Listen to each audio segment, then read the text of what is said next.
Bonjour, chère apprenante et chers apprenants. Je suis ravi de vous retrouver encore une fois dans une nouvelle activité. Aujourd'hui, il s'agira de l'activité de langue. Toujours avec le module 3, le dernier jour d'un condamné. Alors, ce cours est destiné, bien sûr, aux élèves de la première année du baccalauréat du cycle secondaire qualifiant. J'espère que ce cours vous sera bénéfique et que ce cours vous aidera à mieux comprendre notre leçon d'aujourd'hui. Je laisse un petit peu du suspense. Je ne voudrais pas vous dire tout d'emblée, mais je vais vous laisser découvrir au fur et à mesure. On va découvrir ensemble cette activité. Moi, c'est Lassane Boujalfaoui. Je vous souhaite la bienvenue. Nous allons lire ces phrases-là, mais avant cela, je vous demande de bien vouloir prendre vos cahiers de cours et vos stylos pour écrire ce cours au fur et à mesure. Et vous pouvez aussi arrêter la vidéo à chaque fois que vous voyez la nécessité pour écrire sur vos cahiers. Donc on va lire ces phrases-là. Paris outragé, Paris brisé, Paris martyrisé, mais Paris libéré. La phrase 2, je me meurs, je suis mort, je suis enterré. Phrase 3, les fifres, les hautbois, les tambours, les canons formaient une harmonie telle qu'il n'y en eut jamais en enfer. Donc, qu'est-ce que cela vous fait rappeler, vous fait penser à quoi? Pour la première phrase, qui est une phrase très célèbre du Charles de Gaulle, le général Charles de Gaulle, que vous connaissez bien sûr, je crois. Donc, Paris outragé, Paris brisé, Paris martyrisé, mais Paris libéré. La deuxième phrase, je me meurs, je suis mort, je suis enterré. C'est une phrase tirée de la pièce de théâtre de Molière, L'Avare. Il s'intitule L'Avare. Pour vos informations, si jamais vous voulez pousser un petit peu encore plus loin dans votre culture générale. D'ailleurs, je vous le recommande de faire des lectures, notamment les textes littéraires. La troisième phrase, les fifres, les hautbois, les tambours, les canons formaient une harmonie telle qu'elle n'y eut jamais en enfer.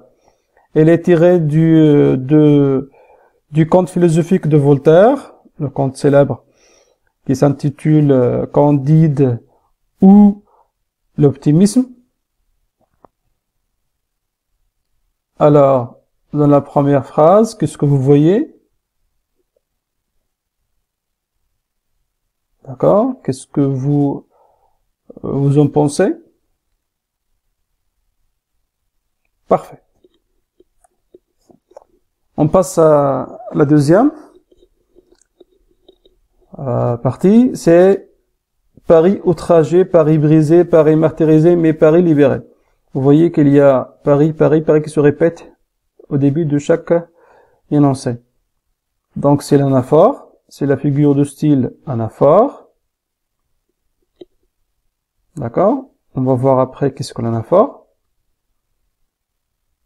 Donc, je me meurs, je suis mort, je suis enterré. Pour la phrase et la deuxième phrase, c'est la gradation. Nous voyons qu'il y a le présent, meurt, puis le passé de mort et enterré. Il meurt, il est en train de mourir, il est mort, et enfin, il est enterré. Les fifres, les hautbois, les tambours, les canons former une harmonie telle qu'il n'y eut jamais en enfer, c'est énumération. D'accord? Énumération de, nous avons les fifres, le bois, les tambours et les canons. Donc les armes, c'est une énumération. Elle énumère des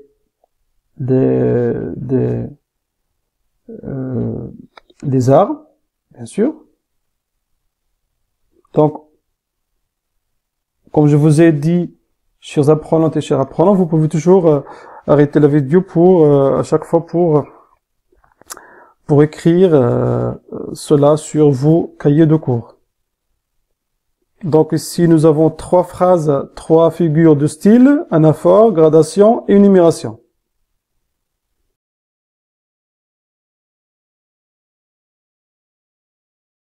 Nous allons commencer par l'anaphore.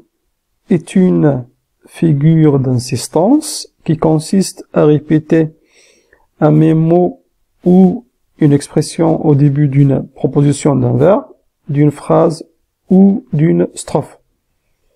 Donc l'anaphore est une figure particulièrement courante en poésie, mais on la trouve dans tous les genres. Il y a des petits ponts épatants. D'accord? Il y a mon cœur qui bat pour toi. Il y a une femme triste sur la route. Donc c'est un exemple de plus de l'anaphore. Voyons qu'il y a le terme qui se répète. Il y a.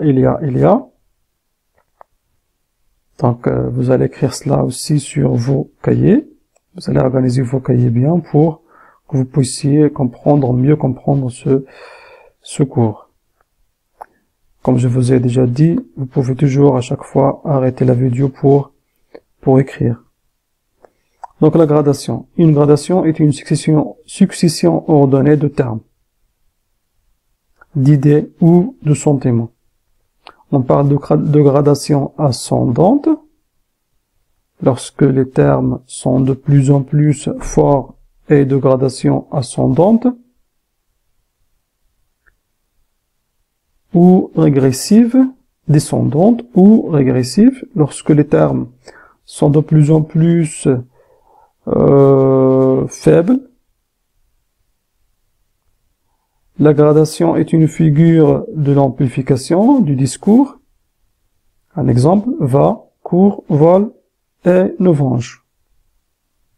S'il y a une figure de style de la gradation ascendante, va, court, vole, une orange. Donc ce qu'il faut retenir, c'est qu'il y a une gradation ascendante ou descendante. De quoi? D'une succession ordonnée de termes, d'idées ou de sentiments. Donc vous allez écrire cela aussi.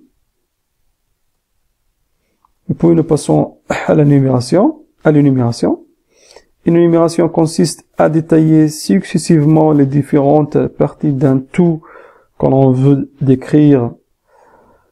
On parle d'inventaire lorsque l'énumération cherche à être exhaustive. Vous voyez qu'il y a une énumération, comme nous avons vu dans la troisième phrase. Donc nous arrivons à l'exercice d'application. Je vous ai choisi des phrases de l'incipit du premier chapitre du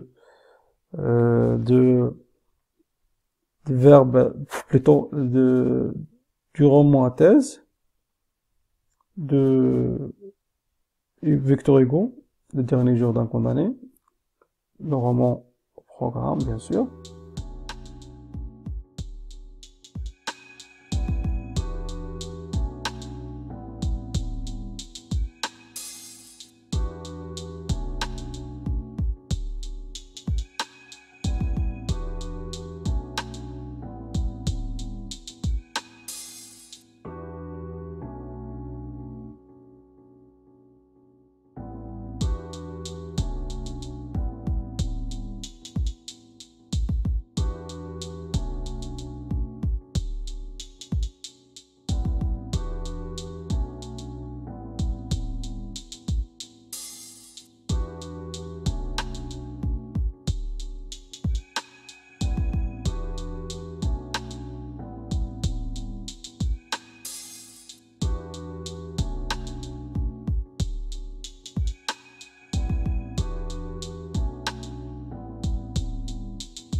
Alors, vous avez écrit, vous avez fait l'exercice, j'espère.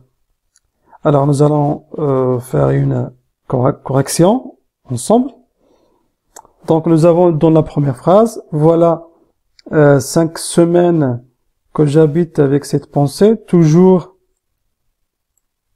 d'accord, toujours, je vais mettre une couleur sur toujours, toujours, toujours, d'accord, toujours, toujours. Donc, de quelle phrase s'agit-il, de quelle figure de style s'agit-il ici? Nous voyons qu'il y a toujours qu'il y a toujours qui se répète à chaque fois devant chaque énoncé. Toujours seul avec elle, toujours glacé, toujours courbé. Donc c'est là. D'après vous, c'est là. Anaphore. N'est-ce pas? Vous êtes d'accord? Mais également, il y a la phrase, il y a aussi ici une autre figure de style. Laquelle? Voilà 5 semaines que j'habite avec cette pensée. Toujours seul avec elle, glacé de sa présence, courbé sous son poids. Est-ce qu'ici il y a une autre figure de style? Donc est-ce qu'il y a une idée? Est-ce qu'il y a une pensée? Est-ce qu'il y a une pensée? Ici. Est-ce qu'une pensée, par exemple, peut être présente avec le condamné? Est-ce qu'il peut être seul avec elle? Est-ce qu'il peut sentir son poids? Donc c'est là. Personnification, n'est-ce pas? Vous êtes d'accord? D'accord. Donc ce sont des figures de style dans cet énoncé. Nous allons les marquer par notre couleur. Nous passons à l'autre phrase. Chaque jour, chaque heure, chaque minute avait son idée.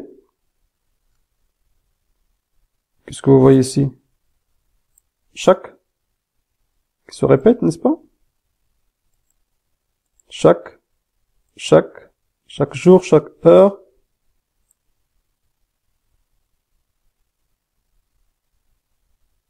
Ou bien, nous pouvons prendre le jour. D'accord? Jour, heure. Allez-y. Qu'est-ce qui est descendant chaque minute? Allez-y. Alors, c'est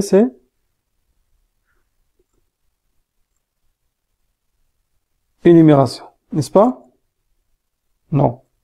Vous êtes d'accord? Non. C'est là? Gradation, n'est-ce pas? Parfait, c'est la gradation. C'est la gradation. C'est descendante, bien sûr. Donc nous allons le mentionner ici, descendante.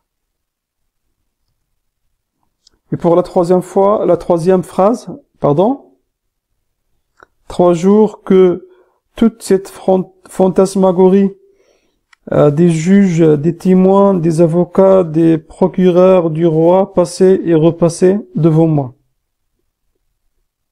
Et la figure de style ici. Des juges, des témoins, des avocats, des procureurs du roi. Donc ici, c'est quelle phrase? C'est quelle Figure de style, chair apprenante et chair apprenant.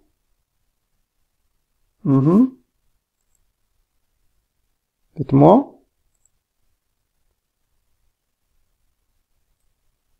Allez-y.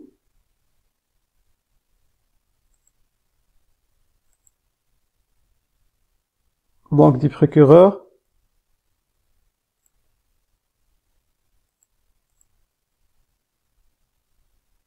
C'est l'énumération. D'accord? Donc c'est l'énumération.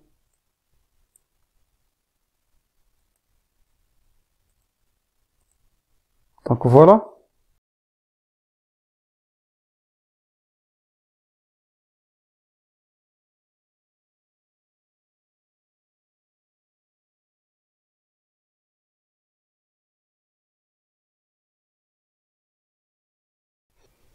Donc je vous souhaite toutes et à tous bon courage dans vos études. Salut!